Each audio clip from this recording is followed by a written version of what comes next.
Welcome back to Ridiculous Ramblings, loves. I'm your host, Amy. It's Monday and the first full week of the new year. How's everyone doing? Did y'all have a good weekend? I hope you did, and I hope your Monday's been good to you. Man, what a crazy weekend. The kids are finally recovered from the flu, and then bam, I went down like a ton of bricks. I thought I was doing good. A little sniffle here and there, but not too bad. Then I woke up Friday morning and I knew those body aches weren't just my usual aches and pains. But thankfully, I think I'm over the worst of it now. Hopefully y'all are healthy and well physically and mentally. Don't forget, push those fluids, wash your hands, and get plenty of rest. Ain't nobody got time for the flu. But you know what we do have time for? Today's show. Now, let's get to it. I think in my fever dream state, my brain went a little haywire. I went to the refrigerator to get something to drink, and you know what popped into my mind? Celebrity food trends and viral recipes. What inspired this thought, you may ask? A can of tuna.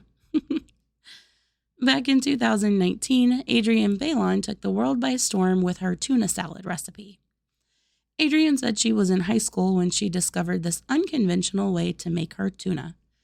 Adrienne said she wanted a way to elevate her tuna salad, so she took a glass of fruit punch and poured some into her tuna salad, and she was hooked.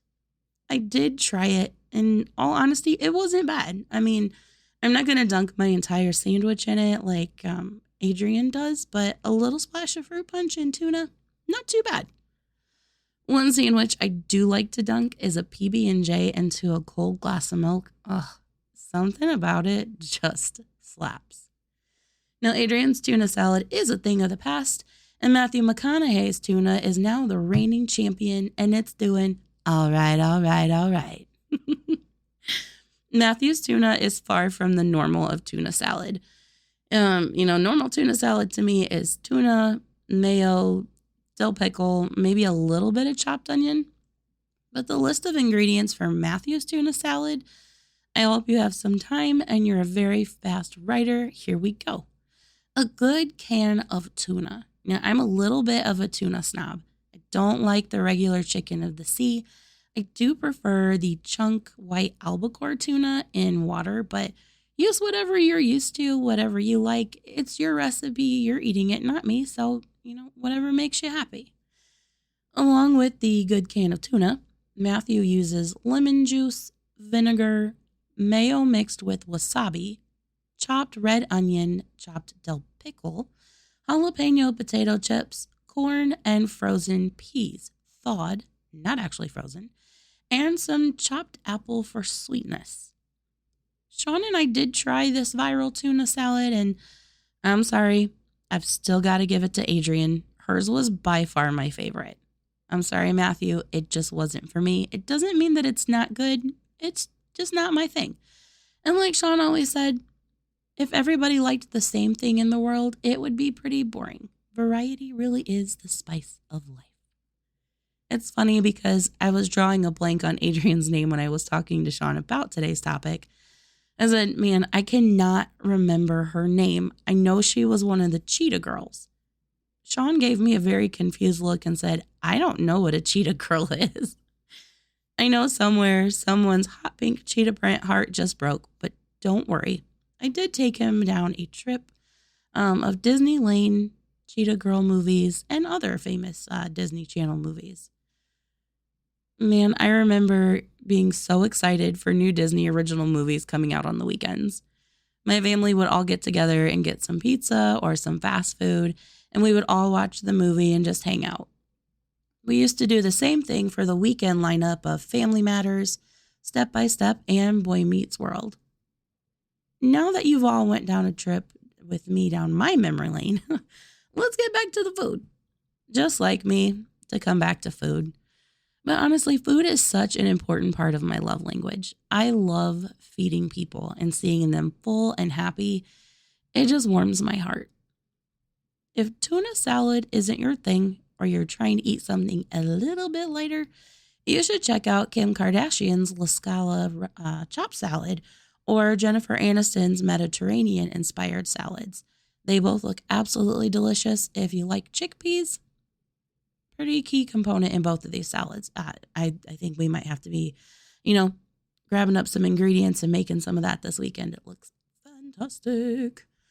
Or if you're just looking for a way to maybe jazz up your turkey sando, you should definitely make the viral TikTok grinder salad. This is great for sandwiches, but it's also pretty dang good with just some potato chips or tortilla chips as a dip. The TikTok grinder salad is made using mayonnaise, garlic, grated or minced, red wine vinegar, dried oregano, kosher salt, freshly ground black pepper, red pepper flakes, iceberg lettuce thinly sliced, a thinly sliced white onion, and thinly sliced banana peppers. Dang it. Now I want a sandwich. A viral TikTok snack I tried with the kids was a bell pepper that you cut and clean out the core, and you stuff it with cream cheese and Takis. Ugh. I know it sounds weird, but it was so good. Did anyone try the frozen grapes rolled in Kool-Aid powder? If you haven't, a word of caution. Lightly roll them in the Kool-Aid powder. Do not go ham like I did. I had way too much Kool-Aid powder on them, and not only was it intensely sour, but I inhaled some of the powder and was fighting for my life. I thought the Kool-Aid man was going to burst through my door and try to give me the Heimlich maneuver. You know what you shouldn't have to fight for, though? A place to leave a comment, topic for discussion, or just a, hey girl, hey, I've got you covered. No need to fight. You can either visit the show's Facebook page, Riddickulous Ramblings, or the show's website, www, yes, I counted the W's, .ridiculousramblings.com. If you see my little goofy duck lip picture, you're in the right place. Hopefully today has inspired you to check out some celebrity or viral recipes. If you do try any of them, let me know what you think. Or maybe you can suggest some for me to try as well. Just no shellfish, mango, kiwi, or grapefruit. Your girl's got food allergies. I never had an issue with these foods before until I hit my teen years. Did you know that your body can develop food allergies later in life? In fact, every 7 years, our body's chemistry changes. How did I find out I was allergic to shellfish? A first date gone awry. I was 16 and went on a double date with my cousin and his girlfriend to Red Lobster. Oh God, I still cringe to this day thinking about this. My date and I didn't have anything with seafood in it, but my cousin had the seafood Alfredo and was like, Amy, you got to taste this. It's so good. So I just took a little bit of the sauce. I didn't even eat any of the meat. And I'm like, yeah, this is pretty good. And, we went back to our regular dinner and we're getting ready to leave. And I think, everything's going pretty good until the ride home. Oh, God. My date was driving and I started feeling really, really nauseous. First date jitters, maybe? Then came the cold sweats. Y'all, things were getting a little sketchy. My date looked at my even paler face and saw I was covered in sweat and asked, "Are you okay?" I opened my mouth to tell him I wasn't feeling well, and the words did not come out. Oh, but the vomit did. I projectile vomited in this poor guy's car. It hit me so fast, I didn't even have time to respond. We both looked at each other in horrified silence and made a very quick pit stop to the gas station. After a few minutes of cleaning up, we hit the road with the windows down and started the awkward drive back to my house. I would love to say that the embarrassment ended there, but oh no, my loves, it was far from over. We pulled up to my house just in time for me to lunge out of the car and vomit all over my front yard. But I gotta give it to this guy. He was a trooper. He still walked me to the door and said goodnight. He did not ask for a kiss, nor did I offer one. And he texted me later to make sure I was okay. We even went on a second date. Not anywhere that served seafood, though. Now I'm an EpiPen girly and hyper aware when we go out to eat. I like to pull up the restaurant and look at their menu before we even get there just to check and see what, is the probability of cross-contamination because you can never be too careful. Case in point, just a few weeks ago, I had a little scare at work. Our boss had some bagels from Panera brought in, and I wasn't hungry, first thing in the morning, but I snagged a bagel for later as a snack. So around 2 p.m., I was starting to feel hungry and decided to, give the bagel a go and see what was going on there. So I'm just snacking and, doing my thing, and I get a phone call, so I put the bagel down, and I'm on the call, and I notice, man, my lip is kind of itchy. I think, it's no biggie. It's winter. It's dry. Everyone is, using extra chapstick and extra lotion right about now. But that's when I went to scratch my lip again and realized, oh, now it's swollen. Oh, great. And so is my chin and my cheeks. My face was not only itching, but it was on fire. I was starting to break out all over my face. It was above my eye. It was like going up into my hairline. And I'm like, oh my gosh. So my job does have an RN on staff. So I'm like, yeah, I probably need to go down and see the nurse, right? So I text my boss and I'm like, hey, I need to go down and see the nurse for a minute. She's like, okay, yeah, go ahead. So I get down there and she sees my face and she's like, what's going on?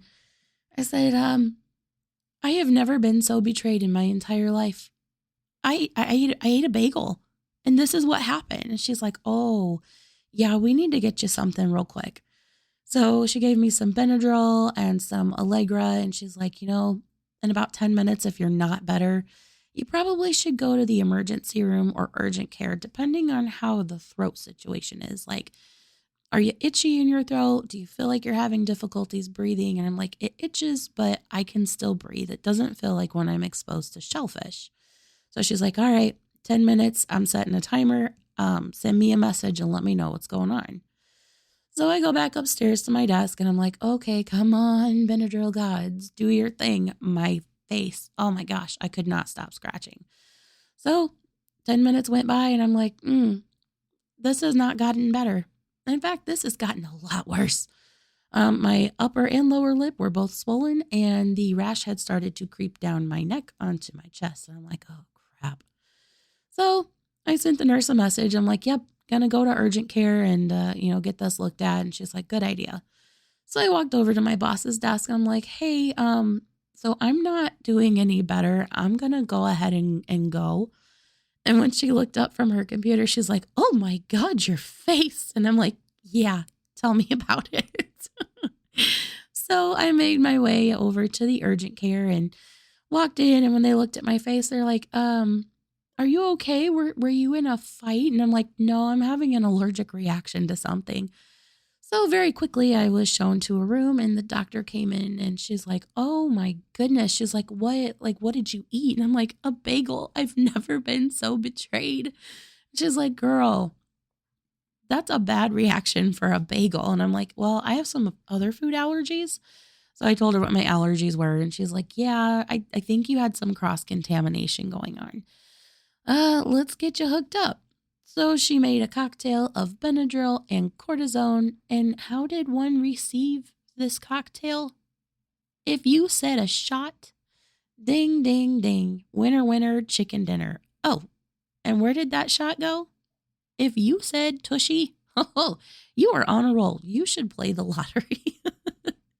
So we added insult to injury. And about 45 minutes later, to make sure I was stable, I was on my way home to crash into that beautiful Benadryl bliss. I woke up about 2 hours later and, it didn't look as bad. It was still pretty red and still itchy, but I could tell that the spreading of the rash had stopped. So Very thankful for the quick reaction of the nurse at my job and for the wonderful medical staff at Midpoint over here on Ireland Road in South Bend. You guys are absolutely fantastic. So it's been interesting. So no bagels for a while. Trying to rule out any possible contaminations. Well, I think that about does it for today. I hope wherever you're listening from, you're doing well. I hope today's episode encouraged you to try something new for your weekly dinner rotation or maybe for your late night snack fest. And hopefully, my horrible first date experience made you laugh and didn't trigger your gag reflex.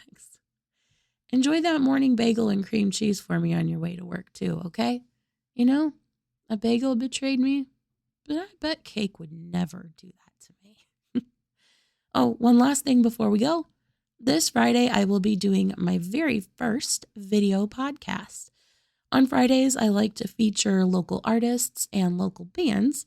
And this Friday, we're going to have a special guest, Brady Coes. So if you haven't done so already, head over to the show's YouTube channel, Riddickulous Ramblings, and hit that like and subscribe button so you don't miss out. Until next time, ta-ta for now. Okay, love you. Bye.